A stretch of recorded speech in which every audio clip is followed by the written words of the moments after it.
apakah karyawan usaha laundry itu dan si pemilik usaha laundry atau owner usaha laundry itu harus ada perjanjian di atas.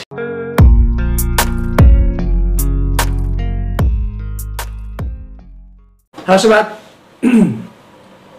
berjumpa lagi di channel saya, yaitu channel tentang membahas di seputar usaha laundry. Bagaimana kabar para sobat? Mudah-mudahan sehat walafiat dan usahanya semakin cepat berkembang. Topik kita kali ini sobat, yaitu membahas di seputaran laundry, yaitu tentang antar karyawan dan pengusaha laundry. Dimana beberapa hari yang lalu sobat, saya membahas tentang hak-hak dan hak-hak karyawan dan begitu juga dengan hak pengusaha laundry. Nah, cuman ini sobat, sekarang ini yang bertanya calon karyawan, ataupun bisa juga dibilangnya sebenarnya dia udah pernah karyawan.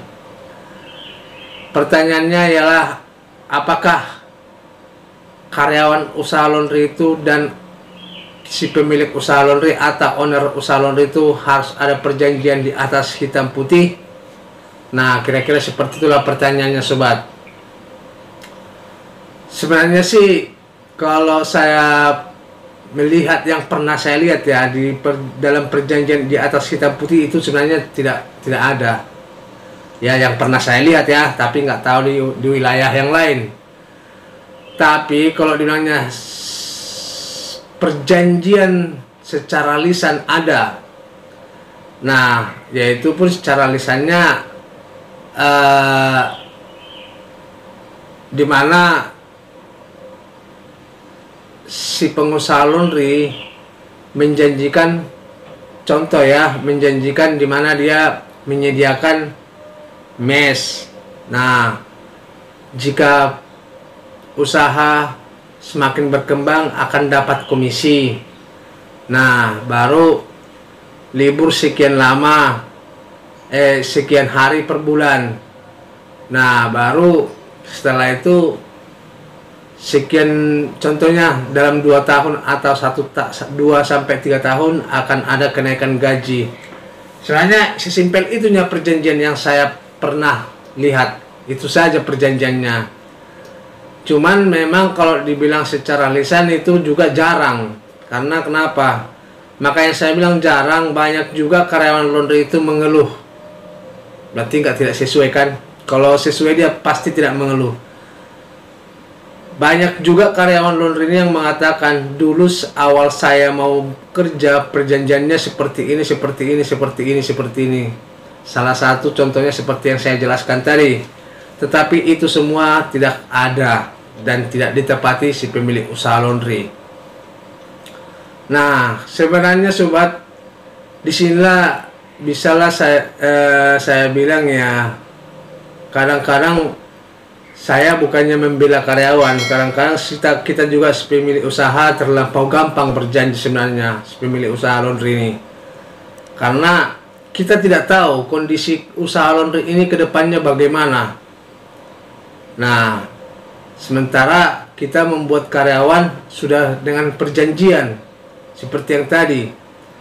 Nah, kalau saran saya sih buat si pemilik usaha ya, baik juga si calon karyawan, boleh juga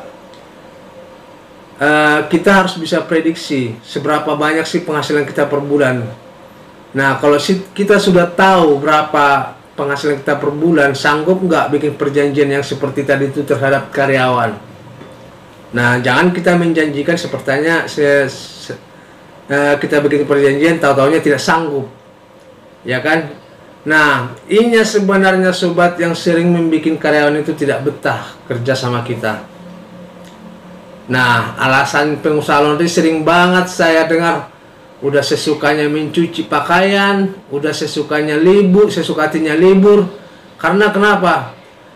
Mungkin dia melakukan itu pasti kita tidak sesuai dengan yang pernah kita janjikan terhadap karyawan. Otomatis dengan cara seperti itu dia melakukan seperti yang tadi tuh, sesukanya libur, datangnya pun sesukanya. Karena kenapa?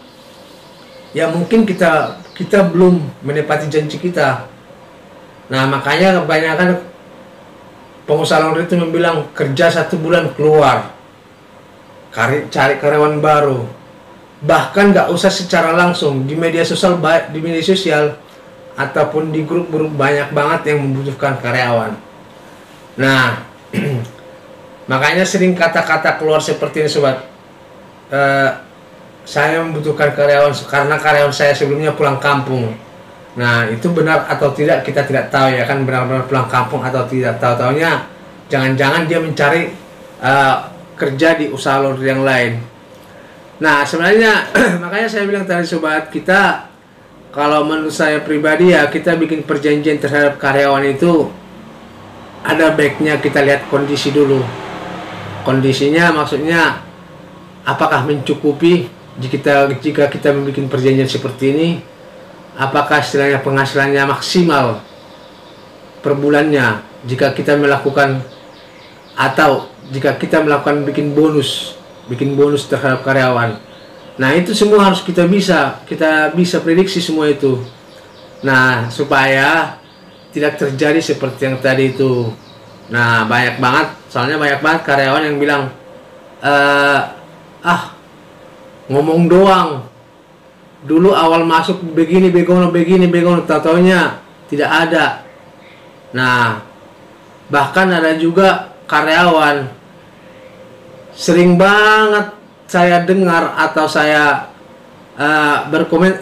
berkomentar dan menanyakan terhadap saya, kadang gajinya diundur-undur.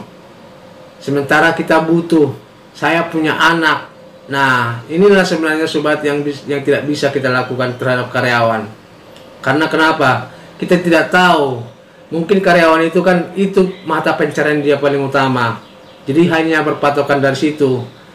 Jadi kalau saran saya sih terhadap para pengusaha laundry, saling pengertian lah untuk para karyawan.